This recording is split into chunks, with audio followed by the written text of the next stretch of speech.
310장. 아, 하나님의 은혜로.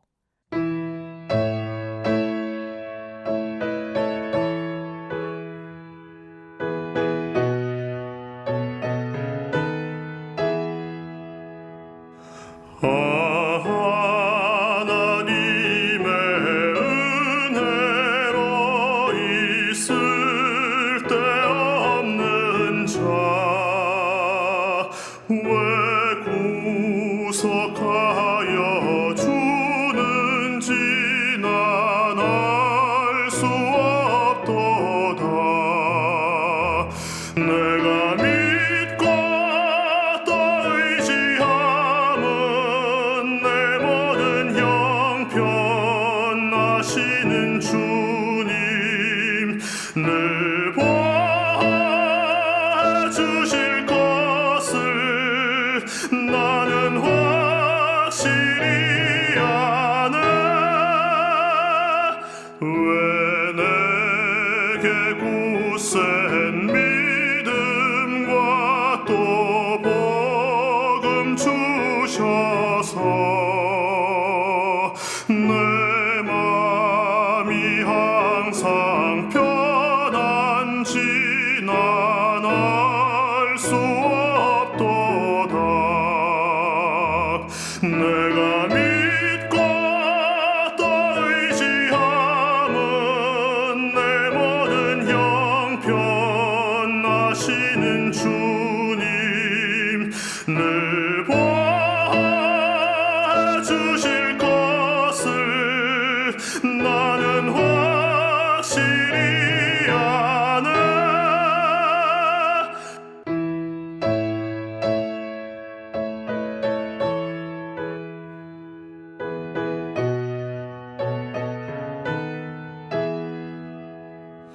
왜 내게 성령 주셔서 내 마음 감동해 주 예수 믿게 하는지 난 알 수 없도다. 내가 믿고 또 의지함은 내 모든 형편 아시는 주님 늘 보아주실 것을 나는 확실히 아네. 주 언제 강림하실지 혹 밤에 혹 낮에 또 주님 만날 그곳도 난 알 수 없도다. 내가 믿고 또 의지함은 내 모든 형편 아시는 주님 늘 보아주실 것을 나는 확실히 아네.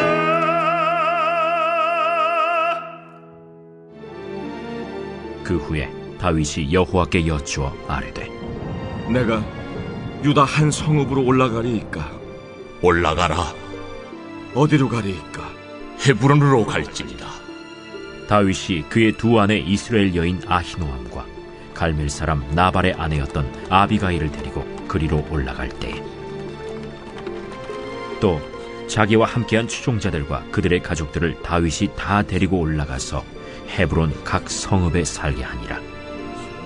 유다 사람들이 와서 거기서 다윗에게 기름을 부어 유다 족속의 왕으로 삼았더라. 어떤 사람이 다윗에게 말하여 이르되 사울을 장사한 사람은 길르앗 야베스 사람들이니이다. 다윗이 길르앗 야베스 사람들에게 전령들을 보내 그들에게 이르되 너희가 너희 주 사울에게 이처럼 은혜를 베풀어 그를 장사하였으니 여호와께 복을 받을지어다. 너희가 이 일을 하였으니 이제 여호와께서 은혜와 진리로 너희에게 베푸시기를 원하고 나도 이 선한 일을 너희에게 갚으리니 이제 너희는 손을 강하게 하고 담대히 할지어다. 너희 주 사울이 죽었고 또 유다 족속인 내게 기름을 부어 그들의 왕으로 삼았음이니라.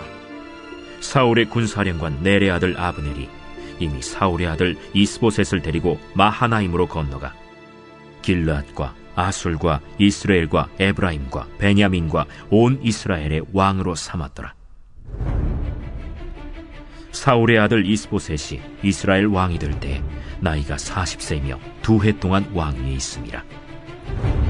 유다 족속은 다윗을 따르니 다윗이 헤브론에서 유다 족속의 왕이 된 날수는 7년 6개월이더라. 넬의 아들 아브넬과 사울의 아들 이스보셋의 신복들은 마하나임에서 나와 기브온에 이르고 스루야의 아들 요압과 다윗의 신복들도 나와 기브온 못가에서 그들을 만나 함께 앉으니 이는 못 이쪽이요 그는 못 저쪽이라. 아브넬이 요압에게 이르되 원하건대 청년들에게 일어나서 우리 앞에서 겨루게 하자. 일어나게 하자. 하매 그들이 일어나 그 수대로 나아가니 베냐민과 사울의 아들 이스보셋의 편에 12명이요 다윗의 신복 중에 12명이라. 각기 상대방의 머리를 잡고 칼로 상대방의 옆구리를 찌르매 일제히 쓰러진지라. 그러므로 그곳을 헬갓 핫수림이라 일컬었으며 기브온에 있더라.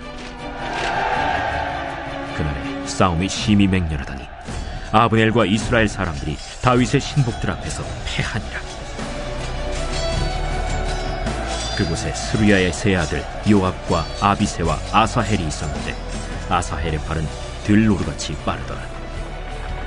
아사헬이 아브넬을 쫓아 달려가되 좌우로 치우치지 않고 아브넬의 뒤를 쫓으니 아브넬이 뒤를 돌아보며 이르되 아사헬아, 너냐? 나로라. 너는 왼쪽으로나 오른쪽으로 나가서 청년 하나를 붙잡아 그의 분복을 빼앗으라. 하되 아사헬이 그렇게 하기를 원하지 않고 그의 뒤를 쫓으매 아브넬이 다시 아사헬에게 이르되 너는 나 쫓기를 그치라. 내가 너를 쳐서 땅에 엎드러지게 할 까닭이 무엇이냐? 그렇게 하면 내가 어떻게 네 형 요압을 대면하겠느냐? 하되 그가 물러가기를 거절하매 아브넬이 창 뒤끝으로 그의 배를 찌르니 창이 그의 등을 꿰뚫고 나간지라. 곧 그곳에 엎드러져 죽음에 아사헬이 엎드러져 죽은 곳에 이르는 자마다 머물러 섰더라. 요압과 아비새가 아브넬의 뒤를 쫓아 기브온 거친 땅의 길가 기아 맞은 쪽 암마산에 이를 때에 해가 지었고 베냐민 족속은 함께 모여 아브넬을 따라 한 무리를 이루고 작은 산 꼭대기에 섰더라. 아브넬이 요압에게 외쳐 이르되 칼이 영원히 사람을 상하겠느냐? 마침내 참혹한 일이 생길 줄을 알지 못하느냐? 네가 언제 우리에게 그의 형제 쫓기를 그치라 명령하겠느냐? 요압이 이르되 하나님이 살아계심을 두고 맹세하노니 네가 말하지 아니하였다면 무리가 아침에 각각 다 돌아갔을 것이요 그의 형제를 쫓지 아니하였으리라 하고 요압이 나팔을 불매 온 무리가 머물러 서고 다시는 이스라엘을 쫓아가지 아니하고 다시는 싸우지도 아니하니라. 아브넬과 그의 부하들이 밤새도록 걸어서 아라바를 지나 요단을 건너 비드론 온 땅을 지나 마하나임에 이르니라. 요압이 아브넬 쫓기를 그치고 돌아와 무리를 다 모으니 다윗의 신복 중에 19명과 아사헬이 없어졌으나 다윗의 신복들이 베냐민과 아브넬에게 속한 자들을 쳐서 360명을 죽였더라. 무리가 아사헬을 들어올려 베들레헴에 있는 그의 조상 묘에 장사하고 요압과 그의 부하들이 밤새도록 걸어서 헤브론에 이른 때 날이 밝았더라. 사무엘하 2장의 말씀은 이 세 글자로 시작됩니다. 그 후에라는 이 말에는 사울의 죽음이라는 큰 상황이 담겨 있을 것입니다. 사울의 죽음은 다윗의 삶에서 아주 중요한 전환점이 될 테니까요. 하지만 다윗은 먼저 그 사울의 죽음을 두고 슬픈 노래를 부르며 사울과 요나단의 죽음을 슬퍼하고 있습니다. 사울의 죽음과 그리고 그 죽음을 애도하는 일까지 있고 난 그 후에 다윗의 행보는 아주 중요할 것입니다. 그런데 다윗은 가장 먼저 하나님께 여쭙니다. 오늘 본문의 1절의 말씀입니다.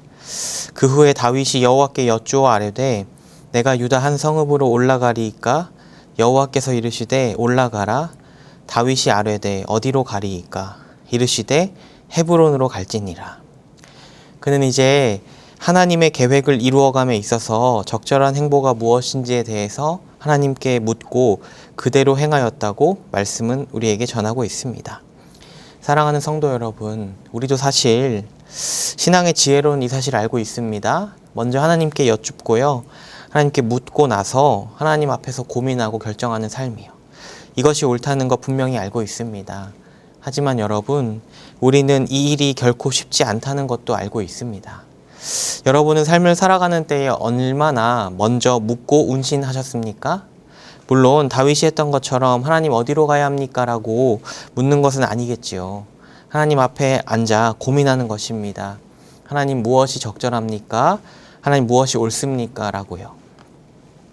앞서 사무엘상 24장의 말씀을 나눌 때에도요, 이 사실을 함께 나누며 강조했습니다. 삶에 찾아오는 정황과 기회보다 더 중요한 것은 하나님 앞에 선한 일, 옳은 일을 택하는 것이라고요. 다윗이 그 일을 성실하게 할 수 있었던 것은 바로 오늘의 이 모습이 있기 때문이었을 것입니다. 그러니까 다윗이 기회가 오았으나 기회보다 하나님께 옳은 것을 먼저 택하고자 했던 것은 아마도 오늘 말씀이 보여주는 것 같은 이런 습관이요. 먼저 묻고요. 그리고 움직이는 것입니다. 다윗은 물론 먼저 전략을 세우고 또 사람을 모으기 위한 방법을 모색할 수도 있었을 것입니다. 이제 왕이 될 준비를 스스로 해나가는 것이죠. 실제로 하나님에게서 멀어져 버림받은 사울은요, 정황을 고민하여서 먼저 움직이는 인물이었습니다. 그래서 우리가 잘 알듯 사무엘상 13장에 보면 사울은 기다리지 못하고 제사를 드리는 모습을 보이고 있지요. 사무엘상 13장 8절과 9절의 말씀입니다. 사울은 사무엘이 정한 기한대로 이레 동안을 기다렸으나 사무엘이 길갈로 오지 아니하매 백성이 사울에게서 흩어지는지라. 사울이 이르되 번제와 화목제물을 이리로 가져오라 하여 번제를 드렸더니. 백성이 사울에게서 흩어지니 사울은 다급했고 제사를 드립니다. 여러분, 삶에서 언제나 정황은 중요합니다. 경험적으로 그것을 판단하고 또 적절한 조치를 취하는 일은 분명히 중요합니다. 하지만 그것이 하나님 앞에 언제나 옳지 않다는 것이 더 중요합니다. 그러기 때문에 하나님 앞에 서서 고민하고 하나님 앞에 서서 뜻을 세우는 일이 참 중요합니다. 다윗은 그 후에 그 삶에 어찌 보면 가장 중요한 지점에서 묻고 하나님께 여쭙고 말씀대로 행합니다. 인도하심을 따라 헤브론에서 유다 족속의 왕이 됩니다. 4절의 말씀입니다. 유다 사람들이 와서 거기서 다윗에게 기름을 부어 유다 족속의 왕으로 삼았더라. 사실 이 시작은 작은 일이라고 여길 수도 있습니다. 왜냐하면 아직 이스라엘을 온전히 다스리게 된 것도 아니고요. 이후의 말씀을 보면 다윗은 내부에서 긴 전쟁을 치러야 합니다. 하지만 하나님이 보내신 그 자리에 다윗은 섭니다. 성도 여러분, 다윗의 삶을 잘 들여다보면 깨닫게 되는 사실이 있습니다. 다윗의 걸음은 결코 순탄하거나 또 특별하다 여길 만한 행보가 그렇게 많았던 인물이 아니라는 것입니다. 때로 더뎠고 또 굽어도는 것과 같은 상황도 많았습니다. 그럼에도 그 행보를 보며 놀라운 것은 두 가지 이유 때문입니다. 먼저는 더딘 듯 보이지만 하나님께서는 반드시 그를 위해 일하여 주셨기 때문입니다. 그를 지키시고 인도하시고 함께 하셨습니다. 그리고 또 한 가지는 다윗은 놀랍게도 하나님을 위해서라면 그 어떤 희생도 고난도 또 더딤도 감수했다는 것. 이 두 가지 때문에 그의 행보가 참 놀랍지 않나라는 생각을 해봅니다. 다윗을 생각해 보십시오. 하나님을 사랑하기 때문에요.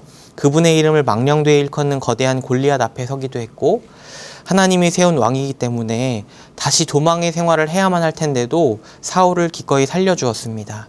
그렇게 다윗은 위협이 도사리고 또 고난이 있는 그 자리로 기꺼이 나아갔습니다. 사랑하는 성도 여러분, 주님이 보내시는 자리, 주님이 옳다 여기는 자리, 그 자리에 먼저 서는 것이 바로 믿음입니다. 사실 우리가 사는 세상은 우리를 결과로 평가하지요. 그래서 우리는 언제나 일의 결국이 무엇인가를 먼저 생각하고 셈하려고 하는 습관이 분명히 있습니다. 하지만 다윗의 삶을 보건대 그 일의 결국보다 중요한 것은 하나님 앞에 서 있으며 하나님 앞에 지금도 속하여 있는가라는 것이라는 것입니다. 이것을 끊임없이 묻고 또 하나님 앞에 우리 자신을 돌아보는 삶이 되기를 바랍니다. 가장 적절한 정황을 따라 세력을 얻고 또 기회를 얻고 능력을 얻는 것은 누가 봐도 멋진 삶이겠지만 그렇게 되어 우리 스스로를 무너뜨린다면 그것이야말로 우리 삶의 독이 아니겠습니까? 우리 자신을 잘 돌아보고 살펴보기를 원합니다. 이어지는 본문을 보면 다윗은 유다의 왕으로 등극한 상황에서 들려온 소식이 있습니다. 바로 과거 사울의 죽음의 때에 충성을 다했던 길르앗 야베스 사람들의 이야기입니다. 앞서 읽은 본문 4절의 하반절 부분입니다. 어떤 사람이 다윗에게 말하여 이르되 사울을 장사한 사람은 길르앗 야베스 사람들이니이다 하매 다윗이 들은 그 일이 무엇인지는 사무엘상 31장 11절부터 13절까지 자세히 나와 있습니다. 길르앗 야베스 주민들이 블레셋 사람들이 사울에게 행한 일을 듣고 모든 장사들이 일어나 밤새도록 달려가서 사울의 시체와 그의 아들들의 시체를 벳산 성벽에서 내려가지고 야베스에 돌아가서 거기서 불사르고 그의 뼈를 가져다가 야베스 에셀나무 아래에 장사하고 7일 동안 금식하였더라. 이것이 그들이 사울에 대하여 행했던 일입니다. 그리고 다윗은 이 일을 두고 이렇게 평가하고 있습니다. 5절입니다. 오늘 본문의 5절입니다. 다윗이 길르앗 야베스 사람들에게 전령들을 보내 그들에게 이르되 너희가 너희 주 사울에게 이처럼 은혜를 베풀어 그를 장사하였으니 여호와께 복을 받을지어다. 이 말씀에 등장하는 너희 주 사울에게 베풀었다 말하는 은혜는 바로 헤세드입니다. 그들이 사울에 대하여 충심을 다하고 은혜를 베풀었단 말이겠죠. 그래서 여호와께 복을 빌 때도 동일하게 다윗은 6절에 이렇게 말하고 있습니다. 너희가 이 일을 하였으니 이제 여호와께서 은혜와 진리로 너희에게 베푸시기를 원하고 나도 이 선한 일을 너희에게 갚으리니. 지금 다윗이 6절에서 말하는 은혜도 헤세드입니다. 그리고 진리라 번역된 이 말은 신실하심으로 번역하는 것도 좋겠습니다.